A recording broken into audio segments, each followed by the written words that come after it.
Welcome to Exploration Arcanum. My name is Jason. Today we're joined by Jessica Artemisia, founder of the storytelling project, the Dark Goddess Club. Jessica shares how reframing darkness as a source of beauty and strength can challenge societal gender roles. She discusses the power of archetypes and storytelling for personal growth, rejecting hierarchical spirituality in favor of inclusive community building. I want to thank Jessica for joining me today and sharing her journey. If you like this video, please give it a like and subscribe to the channel for more esoteric conversations. Thank you. Casting circles beneath the midnight sky, incantations beneath the shadow. Jessica, thank you for joining me today. How are you doing? I'm doing great. Thank you so much for inviting me. It is a pleasure and an honor, and it's so great to talk to you. Well, we've known each other for a while. This is our second obsession, esoterica, and Yes. I wanted to talk to you about that today. Give me the background on the Dark Goddess Club. How did you get started with that? Sure. So it actually goes way back to when I was 16 and I moved to Thailand as an exchange student, where I saw, first of all, the Thai economy be colonized by the Western financial system, because I got there 2 months before the Asian market crisis hit, which was an economic assassination of their economy so that they could be colonized through debt in what are called structural adjustment policies. So I saw that happen, and I also saw girls getting sold into sexual slavery by their own families. So there's this political slavery and then this human slavery, and coming from, a middle class, middle white American, home, I was just very sheltered. I had no idea about any of this stuff in the world. And at 16, that was just very shocking. Please excuse the cuckoo clock. This is a thing at my house. So, anyway, so it was very shocking. And I knew when I was 16 that I couldn't spend my life, just ignoring the reality of the world. And it horrified me so much that I decided to spend my life fighting slavery, especially the slavery of women. And that took me on a wild journey. And ultimately, when you go deep down into the root of things, you find, or I found, and I'm going to be continuing to go down, so there'll be more that I find. But one of the foundational problems that we have is that this, the programming that we have culturally is what makes all of us predisposed to not only enact this reality in our own way, but also permit it and be comfortable with it as if it's the natural way, and make no effort to fight it or anything. But what's worse, though, is that a lot of people who are against it are still have the same programming that creates that environment. So even while they're fighting it, they're perpetuating it. And so the more I went deep, the deeper I went into this, the more I let the veils fall, the veils of illusion fall, the more I realized that, I need to focus on the programming. So I went into storytelling. So the Dark Goddess Club is essentially a storytelling project and community of people working to use myth, storytelling, and other kind of modalities within that kind of universe to recreate ourselves internally so that we can become the effective agents for basically contributing to the programming of a new reality that doesn't involve slavery, hierarchy, destruction of the planet, and those types of things. So a form of healing, you would Yes. say. Okay. Mm-hmm. But how, because you use the term dark goddess, Mm-hmm. and dark, for better or worse, has a negative connotation. Mm-hmm. So why use that framing instead of just goddesses in general? Because I think darkness is good. And if people don't like that, that's their problem. I'm here to show them that dark is equal and as beautiful as light. And the idea that there's a hierarchy between light and darkness, where light is great and dark is below it and bad, is the fundamental binary code that programs the hierarchy. Light, masculine, white, straight is up here, and also like positive, strong, etc. And then down here you have dark, feminine, black, earth. You have heaven up here, you have earth down here. This up here is all superior, better. This is what's valued. Down here you have everything that is bad, wrong, evil, and needs to be controlled, dominated, or destroyed by what's up here. So there are two types of like evil or demonic things. There is what is demonized by those who are in power. And then there's like, really demonic or evil things such as like, tyranny or oppression or slavery or pride, like arrogance and believing you're better than somebody. But like God, who's considered the epitome of light, is also the epitome of tyranny, oppression, slavery, jealousy, mass genocide, infanticide. So how is it that light is better and good and right when it is the epitome of evil in the world right now? So I would say the greatest evil is God. You can look at his own book and see his mass atrocities. And so, so reuniting the dark and light into a unified whole, not a separated hierarchical whole, like binary system, is my philosophical goal and the storytelling goal. Gotcha.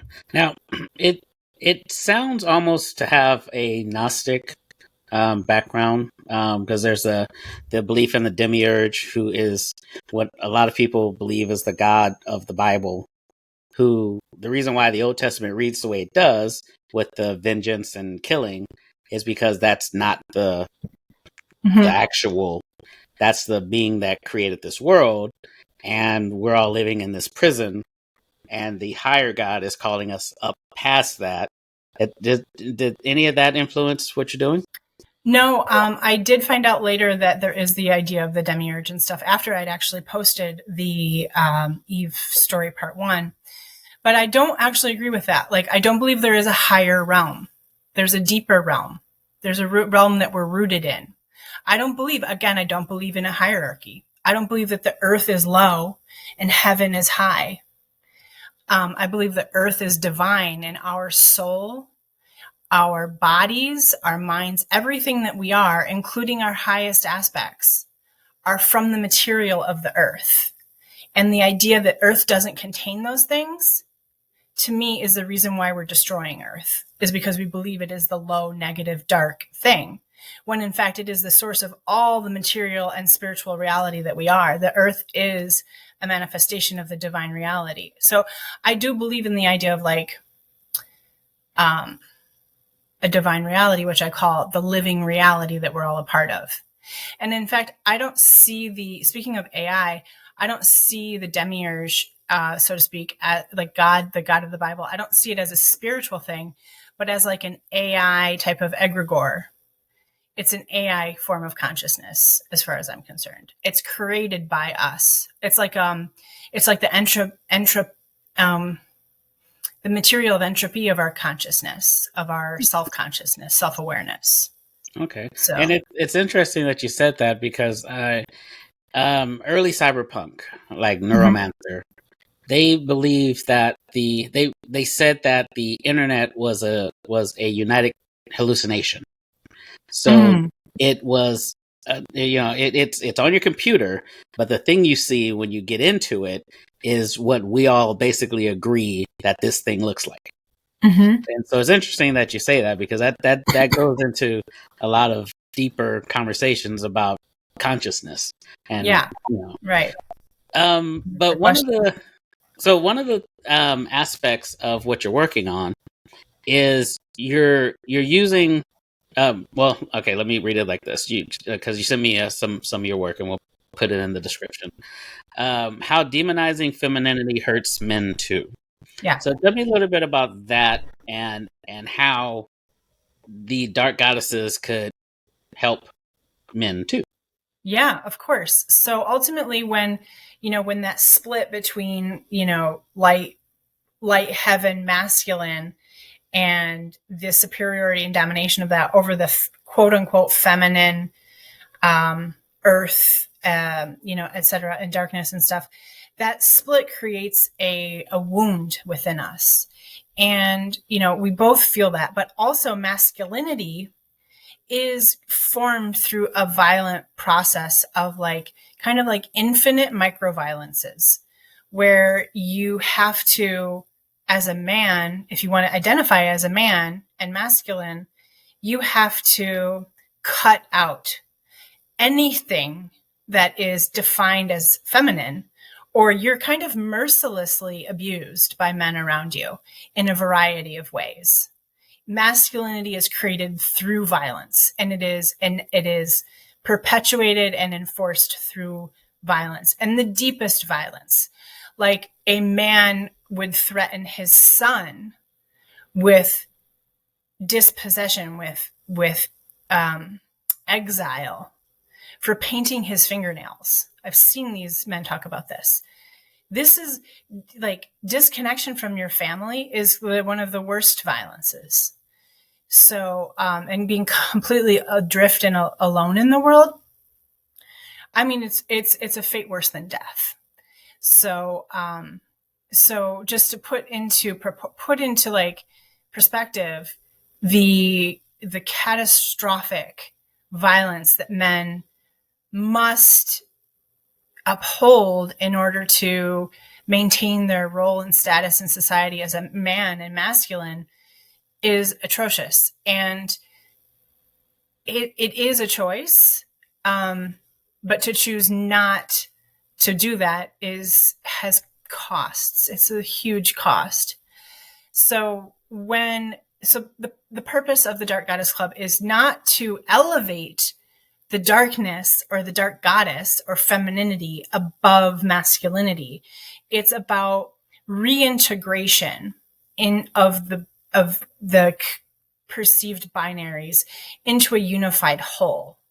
So then men can heal that wound of that division, that separation, and integrate what is considered feminine qualities. Although, just as a side note, the ideas of what is masculine and what is feminine are defined completely by this binary system, which I don't agree with. So when I'm talking about feminine or I'm talking about masculine, we do need to discuss those terms because, and I'll get to those in a second. So, and I guess I'll get to them right now because the way that men can heal the violence and the wounds inflicted on them by the concepts of masculinity and the enforcement of masculinity in society is by understanding that femininity is not an evil, unworthy, weak, terrible thing. Because if you look at the goddesses of pre-Abrahamic religions of like a lot of different, basically all of the different polytheistic pantheons, the goddesses, and all gods and goddesses are just projections of aspects of ourselves. The goddesses of, pre-Abrahamic pantheons they didn't exhibit qualities of what we consider femininity. You have Artemis, who's the goddess of hunting. You have Sophia, the goddess of wisdom, which is considered like a masculine trait, intellect, whatever. You have Hecate, who's a goddess of power. You have the Morrigan, who's a goddess of like death and destruction. These are not what we would consider feminine things, but they are embodied by divine feminine beings. So when we start working with archetypes of femininity, of the feminine, that are not defined in this hierarchical subservience system, then you can heal your concepts of femininity so that it's easier to reintegrate that femininity into your holistic consciousness. And that is one of the most powerful benefits for men Well, for both, because women, being put into this little box of femininity it's as destructive. Like, let's say the box is this big. I'm like this big. I have to amputate or castrate, all of those aspects of myself in order to fit into this box. So I have to mutilate myself in order to fit into this box. And I spent 10 years trying to do that in a high control religion as a Muslim. The idea of being a Muslima, there's like this tiny little box, and that's all you're allowed to exist as, or you're shamed and ostracized and considered like, demonic and hell. You're going to hell. So, yeah. So then coming out of an organized religion into this, Mm-hmm. you consider this pagan type system, or how would you view it? How would you explain it to someone whose views of goddesses and gods is honed in religion? Yeah. So first of all, I'm more of an animist. I see life and living. I believe everything is a lot. Like, we live in the reality is living. Reality is alive. So, and I'm not pagan because I don't see the gods and goddesses as separate from myself or from any of us. And I don't necessarily see them myself as like actual personified beings or entities. I see them more as psychological structures that we use to build our consciousness, build our persona.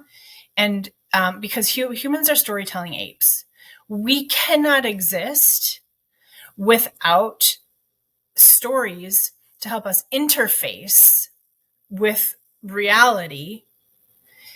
And it creates our sense of who we are, what reality is, and then our relationship to it. So we need stories. We need mythology, and that's beautiful. There's nothing wrong with that. But what is a problem is when that mythology, that means we're programmed. We're programmed by our stories. And since like the dawn of writing, at least, when the myths started to be written down instead of being told by each other at campfires, at our, like, around the fire in the evening with our communities, priests began to be the mediators between what's real and us. And they used those, their power in society to legitimate the domination and exploitation enacted by the elite. So the programming that we have now on a collective level is our slave programming. So what this project is about is taking sovereignty over our stories and using the stories in any way that we want. We can experiment and try different ways. I'm not telling anybody how to do it, but to use storytelling and the use of the archetypes, especially femininity, of different types of femininity, to deprogram ourselves of this slave programming. Gotcha. But it can be like, you can use like a Hecate or Hera or any of these goddesses, Lilith, Medusa, whatever, or you can just be like, okay, I'm going to name my rage, and I'm going to give her a persona, and I'm going to write her as a character in a story, and I'm going to give her agency, and I'm going to relate to her, and I'm going to have another character that's like the heroine, and that's myself. And the heroine and my rage as a personified goddess in my story are going to interact. And I'm going to use that to develop my own relationship to my rage. So that's another way that it can be used. Or you can be like, the vulture represents the feminine aspect of purification. Mm-hmm. And so I'm going to call Mother Vulture a goddess, and I'm going to work with my understanding of her personified, maybe give her a name, and then learn about vultures and go to where vultures congregate. Maybe kill a rat and feed your local vultures.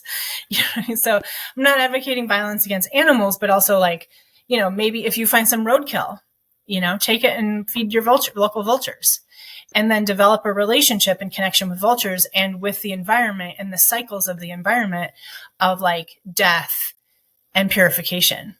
Right. So this is just another way of working with the divine feminine as like archetypal ideas Now, to reprogram yourself. when someone sees what you're doing, and they want to do it. They want to, use these archetypes for their own healing practices. How do you suggest they start? Yeah, so I have been just recommending kind of vague ideas because I've been very resistant to the idea of doing anything more than storytelling.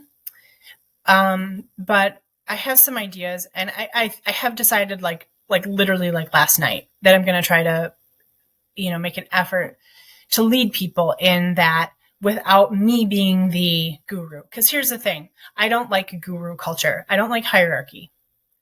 I'm not an authority on your path. I do not fucking know. So I don't ever, and you can edit that out. I don't know what your Fiji level is, but I go for it. Go for it. Okay, great. So I don't know. I am putting one step at a time on my own path. And all I can tell you about is the landscape of where I've been. It doesn't mean it's where you should go. It doesn't mean it's where you are, but it can be analogous in some ways. And by me sharing my experience, I can help you maybe see your experience in greater dimension, from 2 dimension to 3 dimension, or just adding dimension to where you are. But here's the thing. One of the reasons I've been very reluctant to do any kind of leading or teaching is that people tend to give up their sovereignty, give up their authority over themselves. And I don't want that to happen. I want that to be the very opposite thing to happen. I want people to stop giving their authority to these priests and books and these stupid fucking myths. Like, I can't tell you how many times on my TikTok, I don't get this on Instagram. Nobody outside of my community sees my content on Instagram. But on TikTok, it's like, that's not what happened. And I'm like, none of it happened. It's not history, you idiot. Like, I'm sorry, but they're like, that Eve didn't do that. You know what? Lilith is a demon. I'm like, Lilith is a story. Eve is a story. They're just stories. And so, people are so programmed to give up their authority to teachers, leaders, priests, books. Just because it's written down doesn't mean it's true. Anyway, so that's why I didn't want to go into leading. But okay, so back to your question though. First of all, I am going to I just decided to help facilitate facilitate actually using poetry as a way to go into the heart and connect with the inner experience that we're having in terms of our feelings and emotions. Like most people, even in a lot in my DMs, they're like, I just got this last night. They told me that they are, I can't remember if it's sadness or if it's grief or rage, but it's kind of like both. And they're just like, I'm overwhelmed by my emotions and I don't know what to do with them or what to do. And so, one of the ways that I did it was use,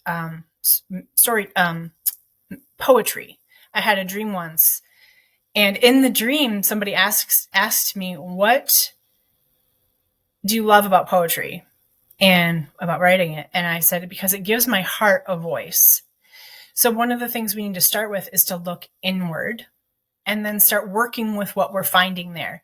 So if you go inward and you find in yourself grief, or let's say rage, let's work with rage because that's one of the most demonized emotions, especially in women. Connecting with that rage and then working with it. You can look for goddesses who, like Medusa, and start working with a practice. You can use traditional practices. You can like, ceremonial type practices. You can do like chaos magic type practices. Start working with her to help you process and develop a healthy relationship with your rage. Or create a character that you write in stories, or give her a voice in a poem. Start with what's present inside yourself, like right now. And then like my suggestion is to start going in and to never stop going in. I don't believe we're trying to go upward. I believe we're trying to go inward. Like I said earlier, our soul is not a separate thing from us. It's not going to be like, oh, our body's going to die and our soul's going to go up into heaven. No, that's not going to happen as far as I'm concerned. I think that whole concept is just to create a hierarchy to enslave us. We are like mushrooms poking out of Mother Earth. Mother Earth is like the mycelial body that we are born from. All the material of our body, mind, and soul comes from Earth, and we're like mushrooms. We think we're separate, but we're not. And so when we do get separated, though, we get dissociated in our bodies. Like we stop inhabiting ourselves. We stop being connected to ourselves. And that's when we can be used by AI programming to create a disconnected authoritarian reality that destroys ourselves, destroys each other, and destroys the earth. So I recommend going inward as far as you can, back into the deep roots of who we are. A lot of what you're describing sounds a lot like shadow work. That Jung developed. So how has philosophy informed your process and your what you're working on? Are there any authors, thinkers that inspire you to create like you do? I wouldn't say necessarily inspire me. I do see quotes and stuff by Jung, and I'm like, oh yeah, like I agree with that. So I kind of get what I'm doing mirrored here and there.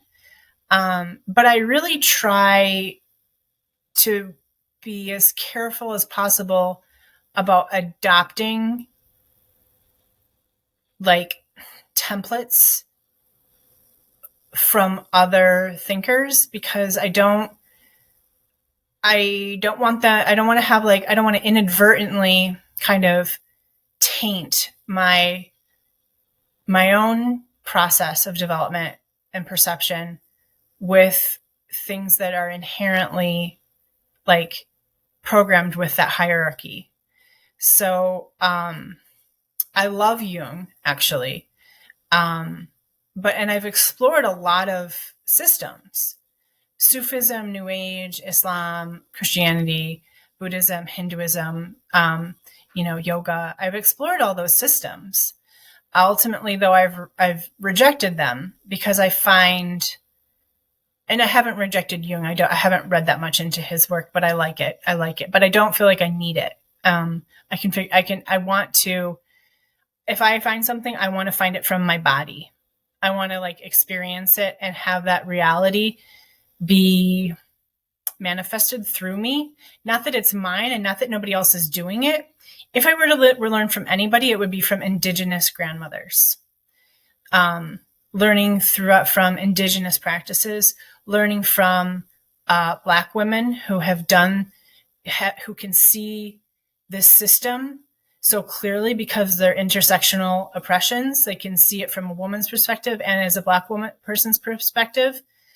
They can see the system so clearly, and it's that system that I'm trying to deconstruct.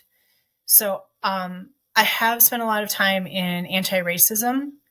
And then though I started listening to conservative Black people like Thomas Sowell and others. And then I had a period of conservatism. And I even was like a pick-me in the, I was a pick-me for like a year and a half and followed like Jordan Peterson and like Andrew Tate and stuff. And it's like, well, because, and part of the reason, no, I know. I want to understand. See, here's the thing. Like, I like to understand. And the best way for me to understand is not through observation, but by installing the programming and then executing the function to see what reality results from that, and then I observe my reality, I read my reality, and that's where I get the data I need to understand the programming. Gotcha. Yeah, we don't judge here. You do you, right? I really don't like when people tell people who they should and shouldn't listen to. Yeah. I Me mean, too. Yeah. If you follow through with the stuff they say, that's different. Yeah. But if you want to listen to Andrew Tate or listen to that was a long time ago. But I mean, just you have the freedom to do that. I'm not going to judge people. Like, you got to do the process of figuring things out, and but when it comes to harming people or seeing people as less than, so that you can, like, exploit or abuse, that's a whole other issue. Exactly. That is the dark, quote unquote. I hate using that word, but that's the evil. That's the demonic, Right. And a lot terms have a lot to do with not only how we view the world, but how we allow the world to affect us. Exactly. Like, you go back to the Bible. Wash as white as snow, right? So if he washes white as snow, then dark must be bad. Exactly. Right? Yep. Otherwise, why would he say that? So people get terms, and quite frankly, they're beat into you for decades and generations. So it kind of sticks. Yep. And so I'm looking at your collection, and now I have to say, from a person who loved goth music as a teenager, this is totally my vibe. Nice. But it's one of those things where, okay, you're creating something meaningful, quite frankly beautiful. Thank you. Through a dark canvas. Yes. And dark is not bad. It's just dark. And I really wish more people would understand that. It just seems to be, we're still trying to equate color with good and evil. Yep, exactly. And we can't do that. You shouldn't do that. Yep, right. And at the end of the day, I don't even see things in terms of like light and dark, but as a spectrum of color. And yellow doesn't judge blue. Right. Red isn't superior to green, Like, it makes no sense. Like, it makes no sense to say that green is superior to yellow. It makes zero sense. So that's why, and that reflects more of what reality is in an actual sense. And the idea that like white light and blackness are a binary opposed pair in a hierarchy of value and goodness is idiotic. It's the dumbest shit I can think of. It's so dumb. But it's the foundational programming of our culture and around the world too. It's the foundational programming of patriarchal, exploitative, dominator hierarchy slave systems. Let's talk about your actual content, because you're using AI to make these images. Yeah. And are you using a particular AI to do it? Or are you using Midjourney or DALL-E? Yep. So I do actually teach like completely how to do it for free in my Discord, because a lot of people ask me, and I really want to help elevate, especially women's voices. So I teach it for free right now anyway. And I use Midjourney to create the images. I love Midjourney. It's the best as far as I'm concerned. There are other good programs. I think Canva does a pretty good job, actually. And Leonardo does a pretty good job. The free one would be Stability, which doesn't do a great job, Stable Diffusion, but it's free as long as you have like 8 gigabytes of RAM, you can run it. It's just kind of a higher learning curve. But then as far as animation, I really like Luma AI, Luma Labs, and also Runway. So I use Runway for lip syncing, especially. I love Runway for lip syncing.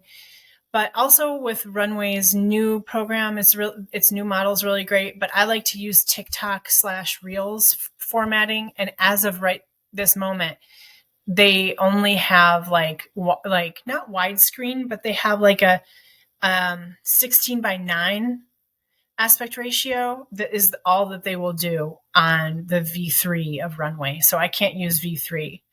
But sometimes it's good, but mostly it warps a lot. It warps a lot. So I tend to find Luma Labs to be more reliable.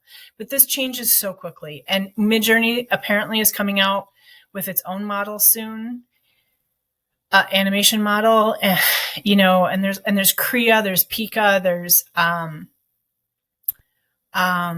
Kling is a new one. There's a bunch. I have like a whole list. I keep a list for my Discord people so that if you want to stay up to date, the information is all there. Yeah. I'm looking at your Instagram right now, and it's you mix and images, ancient, modern, fantasy. It looks like it depends on what you're talking about as to what kind of image you display. Yeah. You have one Eve story. Mm-hmm. It looks like that's a 6-parter. Yeah. And these look like modern people. Was there any particular reason why you went modern with that one?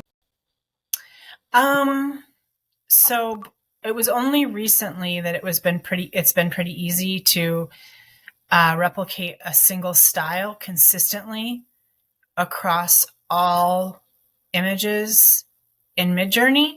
So in the beginning, I really couldn't easily get a style replicated. Mm. So, but now, oh my gosh, with the new Midjourney website application, like using it on the website instead of on Discord, you can like pop up like 4 images and use them as a style reference. And just like, I'm going to just use them. You can use them as like the image reference, a style reference, or the prompt from that image. And so I can get really consistent vibe and style now that I couldn't before. Right. So, and I do like to experiment. I get bored. I have ADHD. I don't see myself necessarily like sticking to a style forever. Although I do know and I really want to create more of a consistent feed so that there's an aesthetic associated with my brand that's very recognizable. But I'm also hesitant to like box myself into that too. I'm looking at the website, and you have an art book that people can purchase. Is that right? A what? An art book, like a book of images? No, not yet. No, not yet. Oh, okay. I have canvases. That's I haven't really kept. Yeah, I haven't really kept the. It's okay. It's been very complicated, and I will share a little bit of the behind the scenes because I think it's helpful for people if they're building businesses. Like, there's so many applications that you can build, like a website and a store and funnels and stuff with. And I had been trying to build that with ClickFunnels for 6 months. It's an expensive program. It's kind of the higher end, but it's also, in my experience, like I ended up not being able to build with it at all because it doesn't integrate with anything. And you need integrations. You need a Discord integration. You need like an affiliate program integration. You need integrations. So I had like put my Shopify up like months ago, and I was selling basically just t-shirts, like this t-shirt. Like, this is one of my favorite t-shirts. It says Bog Witch. Like, you can see it when it's like flipped around. And then like, I think, it says like Dark Goddess Club. I love this t-shirt, but I was selling t-shirts, and then I'm like, I don't know if I want to sell t-shirts necessarily. So I moved to ClickFunnels. Now I'm back on Shopify, and I have not created new like products yet because I'm working on right now Eve's story. I'm telling Adam and Eve's story from Eve's perspective. I'm writing the novel. And yes, you can buy t-shirts. You can buy this t-shirt. There's 2 fits. There's the NYX slim fit, which is like this one, which is like fitted. this is an XL, and I tend to be an XL, but like XL tends to be a little bit more loose on me. This is more of a slim fit, and then there's more of a regular fit. Those are my two. And I also am going to start doing workshops, I think. I just decided to do this. Poetry, specifically writing a poem to connect to the inner reality, and then also, guiding people to personify that rage or grief or whatever you feel down there, and have a conversation with it as if it were a goddess, or a spirit or something. And then illustrating it in AI and animating it in AI and creating a short video. So that's going to be the workshop. So that's kind of like my product range right now, and this kind of trajectory in the near future. Nice. So I'm looking at your Medium, and we'll put that in the description as well. One of your more recent posts is the New American Religion, New Age, Worse Than Christianity. Yeah. Tell me about that. What is that? Yeah. So basically, the entire hierarchical structure that I just explained to you was programmed into our society through Abrahamic religions, especially Christianity. People are rejecting Christianity, and most people who reject Christianity then just go straight into New Ageism, which is the exact same model, but remixed, rebranded with different words. 3D material reality like Earth is considered evil, wrong, and bad, and you need to transcend it and go into to some alien spiritual heaven or something like that. And then there's like high vibration and low vibration. Anger is a low vibration and love is the highest vibration or whatever. And it's like, sometimes you are angry because of love. And sometimes anger is going to be what changes your environment and changes oppression and stops tyranny and stops abuse. The purpose of anger is to move you. It is a motivating, moving, powerful force. Like if you're not angry that someone is abusing a dog and you love it or whatever, I love them. Oh, I love, I love them. Love is wonderful. Love is the best. Only love. We can only feel love or we're evil. Anything that's not love is low vibration. But if you are loving the person who is beating the dog, what is it that's going to stop you from, what is it that is going to, in you, that is going to stop that person from beating that dog? It's anger. Anger is going to stop that person from, it's going to motivate you to stop that person. Anger, rage. So by demonizing these emotions, these feelings, these aspects of ourselves, we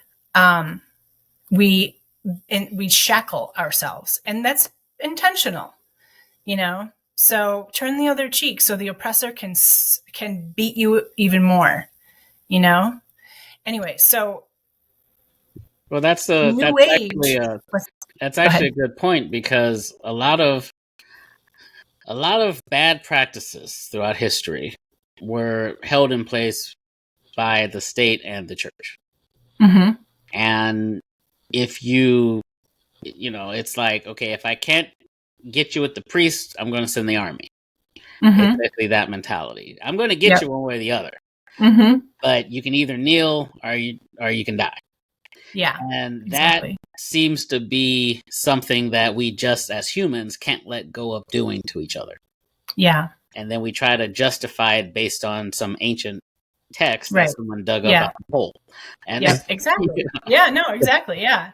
And it's funny because just in the 60s, when the hippies were all pretty much rejecting Christianity, what comes flying in with a white cape on a white horse?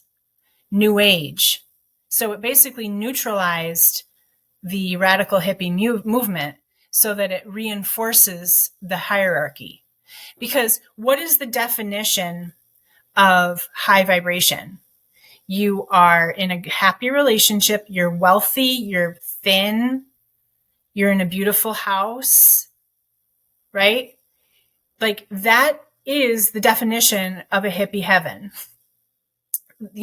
What do oh, I'm poor. Well, he'll raise your vibration so that you attract a better experience. Like that's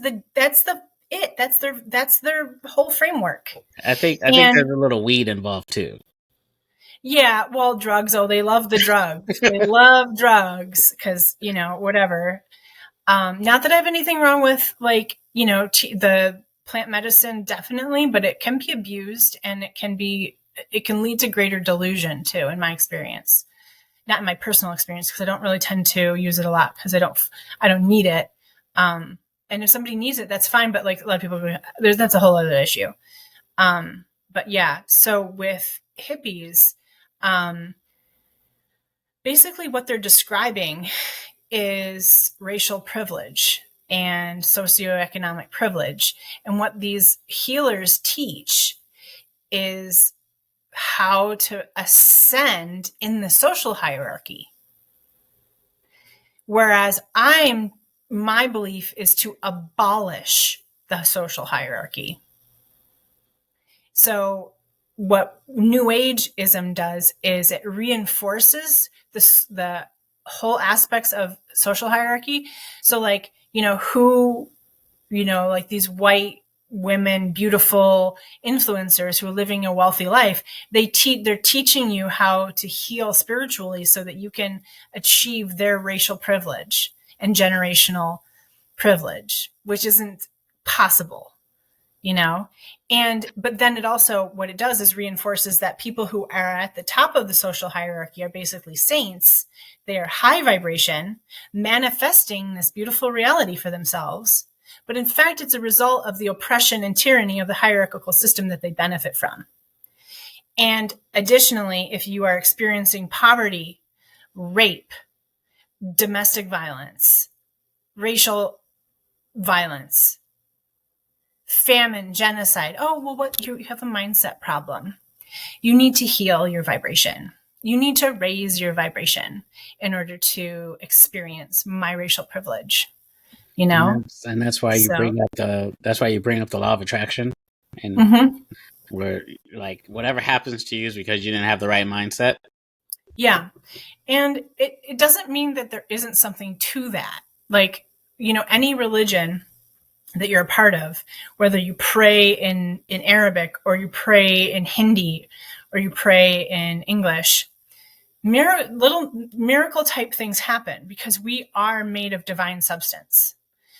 And the world is a very complex and beautiful tapestry and, dynamic system of, divine and material reality, which is one.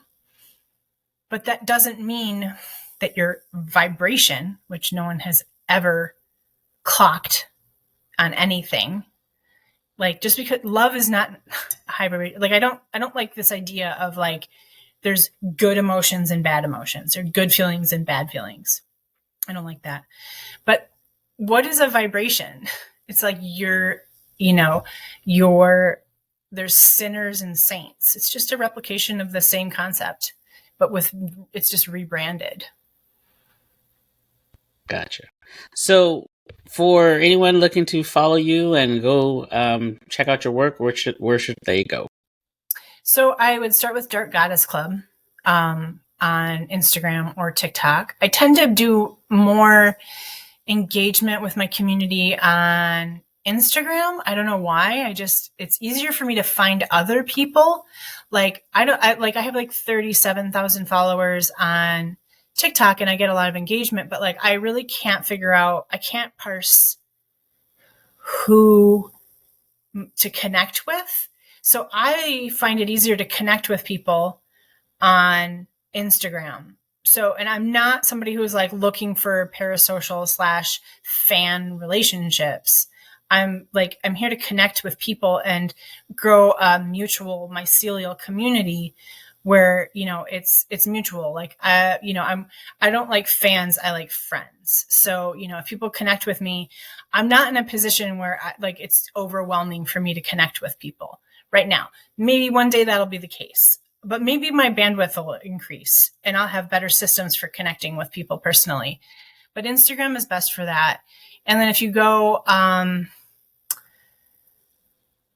have a Discord, which is also a really great place to connect with me. And it's where my course is and where conversations have, it's kind of slow right now, but hopefully it'll pick up. Like, I'm not very active in like pushing people there and I haven't built it out yet, but like, yeah, Instagram, definitely get on my email list, which you can find on my website, which is darkgoddessclub.myshopify.com. I might change that later to darkgoddessclub.com. But again, the back end is just kicking my ass and I just like can't get it all sorted out. So Instagram is a great place to start and then just go from there. There's lots happening behind the scenes. So I'm building out a rewards program and an affiliate program so that people can like, make money by sharing my content in my universe. Cause I want the reason why Harry Potter is a valuable IP is because fans pay attention to it and love it and share it. But those fans don't get any money for that, right? They don't get any value from it except the experience. But they are the ones who create the value. In my system, I'm creating it so that the value that fans put into something, they also get back. So if you share, for example, any of my links or whatever, and somebody goes there and then they buy something or just joins it, then you get lifetime commissions on anything they ever buy. So... All right. Well, thank you so much, Jessica, for taking the time. I really appreciate it. Casting circles beneath the midnight sky. Incantations let the shadows fight. Summoning secrets, embracing the darkness.